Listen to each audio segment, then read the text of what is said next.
आज दुर्ग कलेक्टोरेट में भारतीय प्रौद्योगिकी संस्थान आईटीडी भिलाई और छत्तीसगढ़ सरकार की संयुक्त पहल से एक महत्वपूर्ण समझौता ज्ञापन एमओयू हस्ताक्षर समारोह का आयोजन किया गया। ये कार्यक्रम दुर्ग में आईटी पार्क के विकास और प्रौद्योगिकी सहयोग को बढ़ावा देने के उद्देश्य से आयोजित हुआ। इस कार्यक्रम में मुख्य अतिथि के रूप में शिक्षा मंत्री गजेंद्र यादव विशेष रूप से मौजूद रहे। उन्होंने कहा कि इस आईटी पार्क से दुर्ग में रोजगार के नए अवसर मिलेंगे। शहर के युवाओं को अब बाहर पलायन करने की जरूरत नहीं पड़ेगी। इस कार्यक्रम में दुर्ग महापौर अलका बागमा, कलेक्टर अभिजीत सिंह भी मौजूद रहे।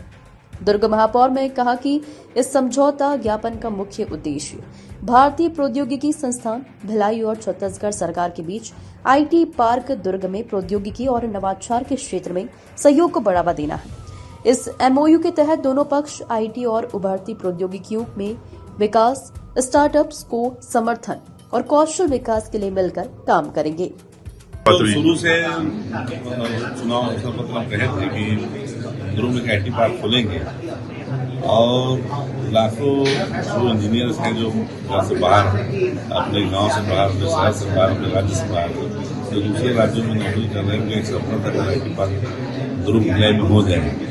तो जो अपने माँ पिता, अपने परिवार में जो बच्चे हैं, क्योंकि अपने मूल निवास में एक नौकरी के बड़ा मिल जाएगा, स्थान मिल जाएगा और बाहर जाने के लिए है। और लगातार प्रयास किए, 35 कंपनियां रिव्यू कर रही है और बहुत जल्द इस महीने के अंदर आईटी पार्क चालू रहेगा। देखिए, जिस तरह से सबसे पहले तो मैं बहुत बहुत बधाई और शुभकामनाएं देती हूँ दुर्ग शहर को और धन्यवाद करती हूँ माननीय मुख्यमंत्री जी को और हमारे शिक्षा मंत्री को। उन्होंने हमारे दुर्ग शहर में आईटी पार्क लेके आए हैं और युवा जो हमारे यहाँ से पढ़ाई करके बाहर जाते हैं नौकरी की तलाश में, मुझे लगता है कि यहाँ ये रोजगार का बहुत बड़ा माध्यम है। यहाँ युवाओं को रोजगार मिलेगा और रोजगार के साथ साथ ही चूंकि बाहर जाने की जरूरत नहीं पड़ेगी, तो अपने घर परिवार में ही रहेंगे। ये बहुत बड़ी सौगात है।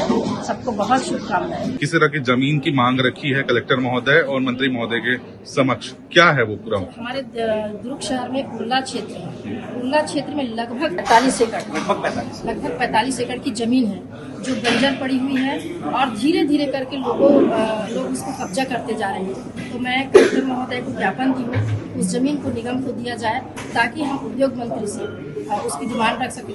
छोटे छोटे जो उद्योग हैं वहाँ हम चला सकें ताकि लोग जो बच्चे यहाँ से बाहर जाते हैं उनको यहाँ रोजगार मिले, उनके घर में रोजगार मिले। सुरक्षा को लेके आप लोग क्या नया करने जा रहे हैं कि माहौल जो है वो निरंतर हत्याएं हो रही है वो थम जाए? देखिए, इससे एसपी साहब से बात हुई है, इसके लिए वो कानूनी व्यवस्था है जो उसको बना रहे हैं। आईटी पार्क जो दुर्ग में आज आ रहा है, ये राज्य का अपना पहला आईटी पार्क है जो इस तरह से आ रहा है।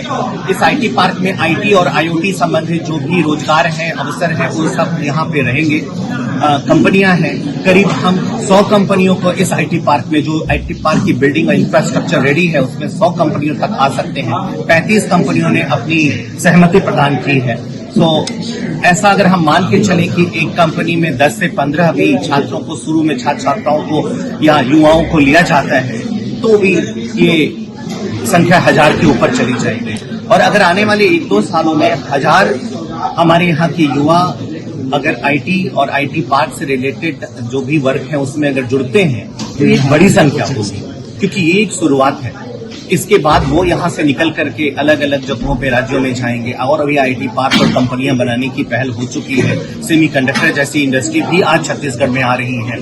तो एक तरह से हम इसे 2 रूप में देखते हैं, तुरंत रोजगार आईटी संबंधित और आईओटी संबंधित, और दूसरा एक प्रिपरेशन है, एक तैयारी है अपने छत्तीसगढ़ को आधुनिक बनाने के लिए, सेमीकंडक्टर स्टेट बनाने के लिए, जो मॉडर्न डिवाइसेस हैं उनको यहाँ पे लाने के लिए एक अच्छी शुरुआत है।